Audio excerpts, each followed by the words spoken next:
बहुत ध्यान से सब लोग सुनिए। 3 रूप हैं भगवान के, सत्य, चैतन्य और आनंद। सबसे पहली बात, ठाकुर जी सत्य हैं, जिन्हें कोई असत्य ना ठहरा सके, या फिर ऐसा कहें जो एकमात्र सत्य है, बाकी सब झूठा है संसार में, वो सत्य हैं ठाकुर जी। सत्य का परिचय कई लोग यहां पर 35-40 वर्ष से ऊपर की अवस्था के बैठे हैं। ये लोग इस बात को जान चुके हैं कि संसार में सत्य कुछ भी नहीं है। जिसको बहुत वर्षों तक अपना माना, वो भी एक समय पर आकर के अपना नहीं रहता। जिस परिवार, जिस खानदान, जिस मित्र को, जिस पड़ोसी को, जिस रिश्तेदार को, या जिस भी व्यक्ति को आपने अपना मनाने का प्रयास किया, एक समय आकर के यह निश्चित हो जाता है कि वो अपना था ही नहीं। अच्छा, एक बात, अगर उस व्यक्ति से संसारी संबंध है तो यह बात स्पष्ट हो जाएगी कि वो अपना नहीं, लेकिन उस व्यक्ति से आध्यात्मिक संबंध है तो जीवन भर निकल जाएगा, लेकिन वो आपके प्रति सत्य ही रहेगा। उसके प्रति कभी असत्य भाव नहीं आ सकता। इसलिए हम तो कहते हैं कि बिचौलिया आध्यात्मिकता को रखो, भजन को रखो।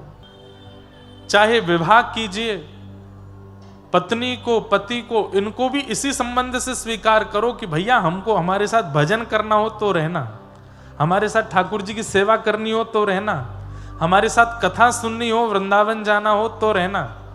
पैसा कमाने की बात, संसारी व्यवहार की बात, ये सब बाद में करना। जितने युवा भाई बहन बैठे हैं, पहली बार में जिससे विवाह करने का, संबंध बनाने का भाव प्रस्तावित घर वाले कर दें कि इससे विवाह करना है, सबसे पहले उससे इन्हीं बातों को क्लियर कर लो। आध्यात्मिकता को मध्यस्थ रखते हुए जब आप संबंध में प्रवेश करेंगे, वो संबंध सदा सत्य होगा। लेकिन जहां पर मध्यस्थता धन है, संसारी इच्छाएं हैं, घूमना फिरना, व्यसन करना आदि आदि है, तो वहां असत्यता का अनुभव तो होगा। किसी भी संबंध में जाइए, आध्यात्मिकता को मध्यस्थ रखिए। किसी को मित्र बनाते हैं तो उससे भी यही बात करो कि भाई देखो, तुम्हारी हमारी बातचीत होंगी, हम दोनों मिलेंगे तो आध्यात्मिक चर्चा होगी, थोड़ी कथाओं की चर्चा करेंगे। कभी तुम मुझे कोई चरित्र सुनाओ तो वो कहे भैया मुझसे नहीं होगा, तो फिर बहुत अच्छा है ना, ऐसे मित्र से दूरी बना के रखो। जो नहीं कर सकता उससे दूर रहो। आपकी आध्यात्मिक की बातें सुनकर के कोई लड़का या कोई लड़की मना कर दे कि भाई मैं ब्याह नहीं कर पाऊंगी, ये इतना मुझसे नहीं होगा, तो अच्छी बात है ना, ठाकुर जी रक्षा कर रहे हैं आपकी, मत करो उससे विवाह। इन्हीं संबंधों से आध्यात्मिकता को मध्यस्थ रखते हुए संतान की कामना रखो कि हे नाथ, हमें पुत्र हो चाहे पुत्री हो, वो भी हमें इसी भाव से प्राप्त हो कि वो कालांतर में चल करके आपका भजन करे, आपकी कथा सुने, आपके सेवा में रत रहे। भैया आज के आधुनिक भारत में और आधुनिक वर्ल्ड में एक बात मैं आपको कह दूं, मेरी बात बहुत ध्यान से सुनिएगा। पहले माता पिताओं की चिंता होती थी कि बालक पढ़ लिख करके कुछ बन जाए। पहले माता पिताओं की चिंता होती थी इसकी जॉब लग जाए, इसकी नौकरी लग जाए, अच्छा कमाने खाने वाला हो जाए, घर बना ले, अपना परिवार सेटलमेंट कर ले। पर अब इतना आधुनिक संसार हो गया है कि भूखा कोई नहीं रहने वाला है। अनपढ़ गंवार भी कुछ ना कुछ कमा खा लेगा। और आजकल सबसे ज्यादा कमाई तो चल रही है हेटर्स की। जो कुछ अच्छा नहीं कर रहे हैं वो कुछ ना कुछ वीडियोस बना बना करके अपने बना रहे हैं, उनके भी काम चल रहे हैं, उनकी भी बढ़िया चल रही है। बल्कि क्या बताएं, अनर्गल तरीके से अपने वीडियोस को बना के डालने वाले लोगों के घर बन गए, गाड़ियां आ गई घरों में, पढ़े लिखे नहीं है, बिल्कुल अंगूठा छाप हैं, स्कूल में एक बार भी पासिंग मार्क्स भी नहीं आए उनके, लेकिन खूब कमा रहे हैं। तो आजकल कमाई करना, घर बना लेना, एक प्रतिष्ठित हो जाना कोई बहुत बड़ी बात नहीं है, सब हो रहे हैं। लेकिन शुद्ध रहना, सात्विक होना, आध्यात्मिक होना, भक्त होना, भगवत संबंध की भावना चित्त में होना, ये होना बहुत मुश्किल हो गया है। इसलिए आजकल हमारा बालक पढ़ा लिखा बने, हमारा बालक बहुत योग्य बने, बहुत अच्छे कारोबार में आ जाए, ये इच्छा माता पिताओं की नहीं होनी चाहिए। हमारा बालक भक्त हो, संस्कारी हो, वैष्णव हो, ये इच्छा रखे। तो इन्हीं कामनाओं से अगर संतान की कामना भी की जाए तो वह भी सत्य संबंध स्थापित कर पाएंगे। बाहर जो कार्यकर्ता लगे उनसे कह दो कि भैया ने हल्ला नहीं मचा, में हाथ जोड़ के प्रार्थना कर दो। तो भगवान का स्वरूप क्या है? सत्य। दूसरा ठाकुर जी का स्वरूप है चैतन्य। ठाकुर जी कोई एक जड़ वस्तु में विद्यमान नहीं है, वो चैतन्य है, यथा संभव सब जगह है, सब जगह उनकी व्यापकता है। जगन्नाथ महाप्रभु के एक परम भक्त हुए, उनका नाम था बंधु महंती। क्या नाम था? हाँ, बहुत दीनहीन परिवार से थे, ज्यादा संपन्न नहीं थे, ज्यादा संपन्न नहीं, संपन्न थे ही नहीं। ऐसी परिवार की स्थिति थी कि भिक्षा मांग करके पाते थे और जो आ जाता था उसी में पत्नी बच्चों को पवाते थे। लेकिन इन्होंने अपने घर में एक नियम बना रखा था। क्या? अब एक एक दो दो दिन तक भोजन तो बनता नहीं था घर में, तो पत्नी बच्चे इनसे लड़ते थे कि तुम कुछ करते क्यों नहीं हो। बहुत ध्यान से सुनिएगा, तुम कुछ करते क्यों नहीं हो, तुम्हारे पास कोई काम क्यों नहीं है, तुम कहीं से भोजन की व्यवस्था क्यों नहीं करके लाते। तो बंधु महंती जी अपने घर वालों से बोलते, आएगा, मैं एक काम करता हूं, मुझे एक नौकरी मिली हुई है। बोले क्या नौकरी है? बोले एक व्यक्ति ने मुझसे कहा है हमारे परिवार के नाम से तुम और तुम्हारा पूरा परिवार घर पे बैठ के कीर्तन किया करे तो हम तुम्हारे घर भोजन भिजवा दिया करेंगे। तो अपनी पत्नी बच्चों से बोले कीर्तन करो, कीर्तन करो जितना हो सके। एक दिन हो जाता, रात्रि तक भोजन की व्यवस्था नहीं होती, तो पत्नी बच्चे कहते भोजन तो आया नहीं।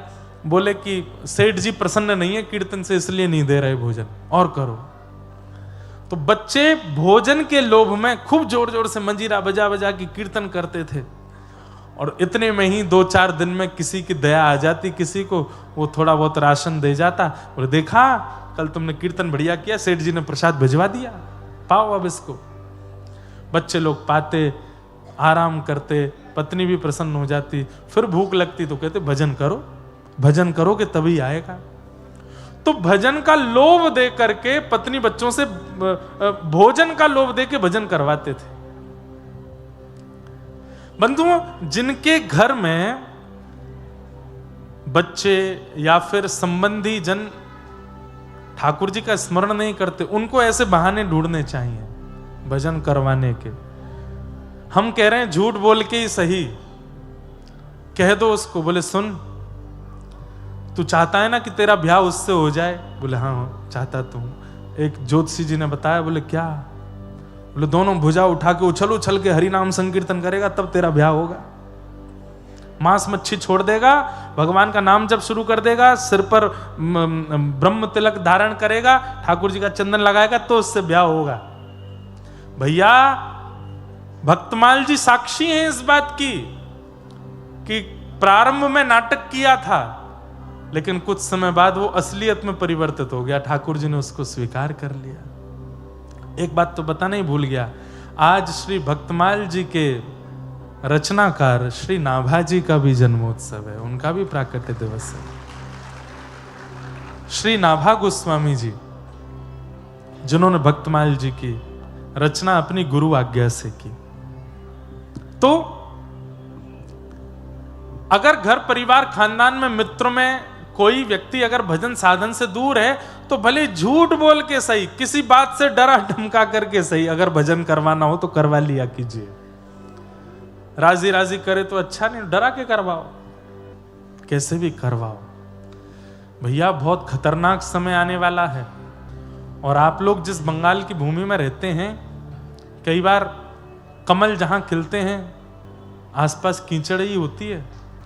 भले ही नाम का प्रचार इसी भूमि से हुआ है, पूरे विश्व को नाम गाना बंगाल ने सिखाया है, पर कभी कभी बंगाल की स्थिति देख करके बहुत पीड़ा होती है चित्त में। आज भी चैतन्य महाप्रभु की भूमि, आज भी नाम भगवान की भूमि, आज भी गंगा मैया की समुद्र में प्रविष्ट होने वाली गंगा सागर की भूमि, आज भी श्री हमारे भागवत के कपिल देव भगवान की भूमि गौ मांस और गौ रक्त से आज भी रंगित है। ये बहुत बड़ा दुर्भाग्य है। इसलिए आप जिस क्षेत्र में रहते हैं वहां पर अधर्म की श्रेणी भी बहुत ऊंची जा रही है। इसलिए हमारी प्रार्थना है, अभी अपने नेत्रों के आगे दिखने वाले जितने लोग हैं उनका कल्याण खुद का भी कर लो, उनका भी करवा दो, क्योंकि आपके बाद का जो समय है वो बहुत खतरनाक होने वाला है, इससे भी ज्यादा भयावह होने वाला है। हम अपना बुढ़ापा, हमारा बुढ़ापा अच्छा नहीं होगा, मतलब अच्छा मतलब वैसे तो कथाएं तो करते रहेंगे, नाम जप आदि तो करते रहेंगे, पर बुढ़ापा अच्छा नहीं, मतलब माहौल बहुत खराब हो चुका होगा संसार का। इसलिए अभी जितना हो सके भजन कर लो, नाम कर लो, ठाकुर जी का ध्यान कर लो। तो बंधु महंती जी अपने घर के सदस्यों से झूठ बोल करके, बहाना करवा करके भजन करवाते थे। सब लोग ध्यान से सुनना। पर एक दिन ठाकुर जी ने इनकी ऐसी परीक्षा ली, 1 दिन 2 दिन 4 दिन 5 दिन 10 दिन 15 दिन हो गए, कोई अन्न नहीं आया। बच्चे बोले, पिताजी ऐसे कैसे सेठ जी हमारे, मंजीरा बजा बजा के हाथ में घाव हो गए, हम सो नहीं रहे और वो हमारे कीर्तन से प्रसन्न नहीं हो रहे। तब बंधु महंती जी ने एक बात और बोल दी। अब इसको झूठ, मेरे को झूठ शब्द प्रयोग करना अच्छा नहीं लग रहा, ये झूठ नहीं है। जिस बात से या जिस साधन से व्यक्ति भजन में लग रहा हो वो झूठ कैसे हो सकता। तो बंधु महंती जी ने एक नई बात बोली, बोले कि सुनो, बहुत हो गई इस सेठ के यहाँ, हमने बहुत काम कर लिया, बहुत कीर्तन कर करके देख लिया, अब इसके यहाँ कीर्तन नहीं करेंगे। तो पत्नी बोली, फिर हमारा भोजन पानी कैसे चलेगा। बोले, मेरे एक मित्र हैं, सोने का मुकुट पहनते हैं, सोने के कुंडल पहनते हैं, सोने के आभूषण पहनते हैं, पद्मराग के कंगन पहनते हैं, सोने के कड़ूला पहन करके चलते हैं, नासिका में सोने के सुंदर बेसर पहनते हैं। अच्छा, इतने बड़े मित्र हैं आपके और आपने आज तक नहीं बताया हमको, क्या नाम है उनका। बोले, मेरा नाम बंधु महंती, उनका नाम दीन बंधु, दीन बंधु नाम। अच्छा, दीन बंधु, तो फिर देरी किस बात की, चलो उनके पास चलते हैं ना, वो हमारी दीन दशा देख करके कुछ कृपा कर देंगे हम पे। अरे दीन दशा देख के कृपा, जैसे ही जाएंगे महाप्रसाद देंगे, दाल भात देंगे, और दाल भात के साथ में बढ़िया सुंदर छेना पोड़ा भी देंगे, रसगुल्ला भी देंगे। अरे वो तो अन्न के नाथ हैं, प्रेम से लोग उनको जगन्नाथ भी बोलते हैं। अच्छा, जगन्नाथ, वो आपके मित्र हैं, ये वो भगवान जगन्नाथ तो नहीं जिनकी आप कथा सुना। नहीं नहीं नहीं, भगवान नहीं, ये मेरे मित्र हैं, इनका नाम दीन बंधु है, ले चलो ना हमें। पति ने कहा, दूरी है, 5 दिन लगेंगे पहुंचने में। पत्नी बच्चे बोले, 15 दिन से तो हम भूखे हैं, 5 दिन और सह लेंगे। चलो तो सही, वहां जाके तो दाल भात मिलेगा ना। आहा, अपनी पत्नी बच्चे सबको लेकर के निकल पड़े बंधु महंती। और बस अब पत्नी बच्चे तो प्रतीक्षा कर रहे हैं कि कब हम पहुंचे उनके दीन बंधु जी के पास और वो हमको प्रसाद पवा में। और यहां बंधु महंती जी के मन में बार बार आ रही है, ठाकुर जी दीनानाथ, बस कृपा कर देना, कैसे भी करके महाप्रसाद पवा देना। मैंने झूठ पर झूठ बोले हैं पत्नी से कीर्तन करवाने के लिए, अब आपका धाम लाने के लिए भी झूठ बोला है कि आप मेरे मित्र हो, बस मेरी लाज रखना। 5 दिन बाद जैसे ही पहुंचे जगन्नाथपुरी, आहा, नील चक्र विराजमान, और नील चक्र के ऊपर जब ध्वजा लहराती हुई देखी बंधु महंती जी ने, देवी देखो देखो वो नील चक्र दिख रहा है। बोले, हाँ हाँ दिख रहा है, उसी के नीचे ही बैठते मेरे मित्र दीन बंधु। अब तो पत्नी बच्चों में इतनी, मतलब जैसे मानो प्रसाद पाने की ऐसी उत्कंठा उत्पन्न हो गई, दौड़ने लगे, भागने लगे, जल्दी चलो, देरी मत करो, पहुंचे हम, तुम्हारे मित्र प्रसाद पवा देंगे। पत्नी बार बार के, कहाँ है तुम्हारे सखा, अरे भीतर तो चलो, अभी दिखाता हूं। सिंह द्वार से भीतर प्रवेश किया, परिक्रमा करते हुए जैसे ही अंदर पहुंचे, गरुण स्तंभ के पीछे जाकर के खड़े, हजारों की तादाद में भक्त खड़े हैं। पत्नी बोलने लगी, कहाँ तुम्हारे मित्र, अरे देखो मुझे देखते ही भुजा पसार करके खड़े हैं, गले मिलने के लिए, देखो कैसे बुला रहे हैं, हाथ फैला करके कह रहे हैं जल्दी आओ जल्दी आओ। बीच में सुभद्रा जी वो तुमको बुला रही हैं, और बलभद्र जी बच्चों को बुला रहे, देखो सब भुजा पसार करके बुला रहे हैं, लेकिन भीड़ इतनी ज्यादा है, इतने लोग खड़े हैं सामने, कैसे जाएंगे हम उनके पास। पत्नी बच्चे बोले, हाँ भुजा तो पसार रखी है, प्रेम तो करते हैं आपसे, पर भीड़ बहुत ज्यादा है। हाँ देवी अभी भीड़ बहुत है, अभी बाहर चलते हैं, थोड़ी देर बाहर बैठेंगे, जब भीड़ चली जाएगी, बहुत बड़े सेठ हैं, दीन बंधु हमारे, मित्र हमारे, पहले सबकी सुन लेंगे, हम तो घर के हैं, मित्र हैं, सबसे मिलने के बाद हमसे मिल लेंगे वो। पत्नी मान गई, हाँ हाँ ठीक है ठीक है।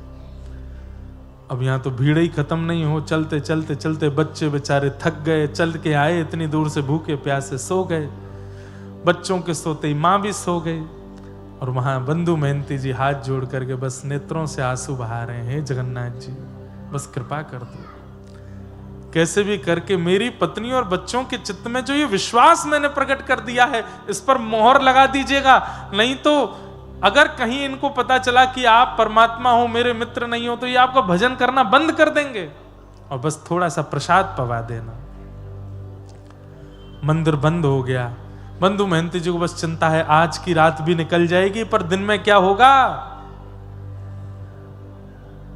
मंदिर से सब लोग वहां से चले गए, बंधु महंती जी पीछे अपनी पत्नी बच्चों को संग लेके चिंता में बैठे हैं, नील चक्र की ओर देख रहे हैं। ठाकुर जी को दया आ गई, और तुरंत ठाकुर जी, महाप्रभु जगन्नाथ जी अपने रत्न वेदी से उतर करके बाहर आए, मंडप से निकल के सीधे रसोई घर में गए, अपने गले का फेंटा लेकर के कमर पे बांधा और ढूंढने लगे कहां है सामग्री। स्वर्ण का थाल जिसमें महाप्रभु जी प्रसाद पाते हैं, उस थाल को लेकर के हंडियों से सुंदर महाप्रसाद, उसमें दाल माँ और कटहल की सब्जी और जितने सामग्री महाप्रसाद में बनती हैं, सब सामग्रियां तैयार करके, लड्डू पेड़ा आदि सब बिल्कुल जमा करके, खूब सारा प्रसादी लेकर के, और बिल्कुल अपने कमर पर अपने कंधे पर रख करके, और ठाकुर जी एक रूप बदल करके कमर पर हाथ धर के और मंदिर के चारों ओर ढूंढने लगे, अरे भैया कोई बंधु महंती नाम का भक्त है क्या। बंधु महंती जी ने जैसे नाम सुना, बोले मेरा नाम कौन बुला रहा है। तभी दूर से देखा, नील वर्ण है, ऊंचा कद है, और यहां थाल लिए बिल्कुल कंधे पे लिए ढूंढ रहे हैं। सुनसान रात्रि का समय, सब सो चुके हैं। बंधु महंती जी बोले, भैया मैं ही हूं बंधु महंती। बोले चल चल, झूठ बोलता है, तू कैसे बंधु महंती हो सकता है। अरे नहीं, मैं ही बंधु महंती हूं, पर आपको मेरा नाम कैसे पता।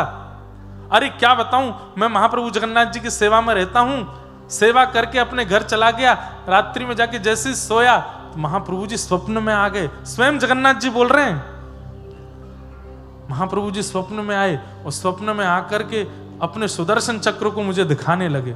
बोले मेरा सखा आया है, मेरा मित्र बंधु महंती आया और अभी तक भूखा बैठा है, उसको किसी ने महाप्रसाद नहीं पवाया, तुम जाके उसको महाप्रसाद पवाओ, नहीं तो मेरा सुदर्शन चक्र चला कर जल करके पूरे तीर्थ क्षेत्र में जितने लोग हैं सबका वध कर देगा। डर के मारे भैया मैं तो आया हूं, पर तुम सखा तो लगते नहीं उनके। बंधु महंती जी रोने लगे, बोले मैं ही सखा हूं, मैंने उनको हृदय से सखा माना है। अच्छा तुम सखा हो। बोले हाँ। तो पूरे विश्व को पता है कि उनका नाम जगन्नाथ है, लेकिन उन्होंने मुझे स्वप्न में बताया था कि तुम इन्हें किसी और नाम से पुकारते हो, वो नाम बताओ। बंधु महंती जी बोले दीन बंधु। जैसे ही कहा दीन बंधु, ठाकुर जी थाल लेकर, अरे हाँ यही तो नाम है उनका, यही तो नाम बताया था। पूरा विश्व उनको जगन्नाथ कहता है, पर वो स्वप्न में बोल के गए थे, मेरा मित्र बंधु महंती मुझे दीन बंधु बोलता है।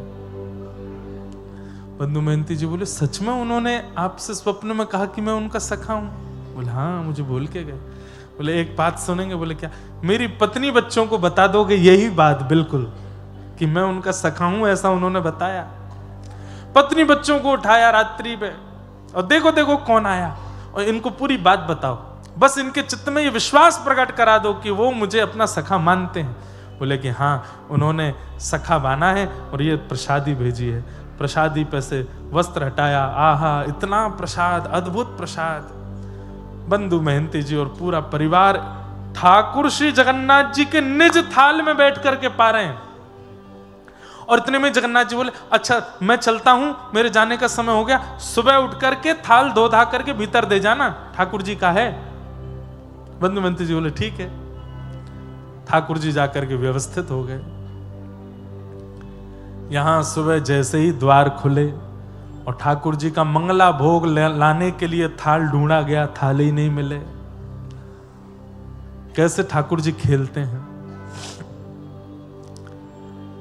पूरे जगन्नाथपुरी में हल्ला हो गया, ठाकुर जी का रत्न थाल खो गया, ठाकुर जी का रत्न थाल किसी ने चुरा लिया। इतने में बंधु महंती जी बढ़िया मांज मूंज करके, बढ़िया साफ करके और सिर पर धर के थाल लेकर के आ रहे थे। जैसी थाल पर दृष्टि पड़ी, सब पुजारी दौड़े, ए तो जगन्नाथ महाप्रभु का थाल है, तुम कहां से लेकर के गए? बोले रात में इसी में तो महाप्रसाद पाया था हमने। एक पुजारी जी थे लंबे से चौड़े से, नीले नीले से, वही दे के गए। पुजारियों ने कहा ये झूठ बोल रहा है, ये चोरी करके थाल भागा, लेकिन श्री क्षेत्र से बाहर जाने पर कोई अड़चन आ गई होगी इसलिए वापस करने आ गया है, इसको पकड़ लो, बंदी बना लो। पकड़ करके बंदी बना करके खूब मारा, इतना मारा इतना मारा, बोले चोर चोरी करता है। बंधु महंती जी के तो नेत्र बंद हो गए। वाह जगन्नाथ महाप्रभु, बड़ी कृपा, बड़ी कृपा। रात में आकर के मुझे महाप्रसाद पवाते हो, अपना सखा बताते हो, अपने थाल में भोजन कराते हो, खुद ही कह जाते हो कि सुबह आके दे जाना, और मैं देने आया तो मेरी पिटाई करवा रहे हो। ठाकुर जी ने तुरंत पुरी के राजा को स्वप्न आदेश किया कि मेरा सखा है बंधु महंती, उसको पुजारी लोग मार रहे हैं, तुम जाकर के अभी रोको, और उसको जो दंड दिया है, उसको जो पीड़ा दी है, उसकी भरपाई करो। बोले क्या?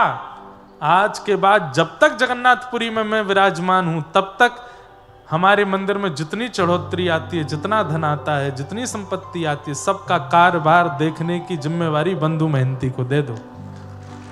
आज तक उनका परिवार उस सेवा को कर रहा है। तब राजा ने आकर के, बंधु महंती जी को अभी तक नहीं पता, वही ढूंढ रहे हैं वो लंबे कद वाले पुजारी जी कहाँ हैं। तब राजा ने आके कहा वो लंबे कद वाले कोई पुजारी नहीं है, तो स्वयं जगन्नाथ जी आए थे प्रसाद पवाने के लिए। आहा, ऐसे हमारे महाप्रभु जगन्नाथ जो सबका ध्यान रखते हैं। सुने।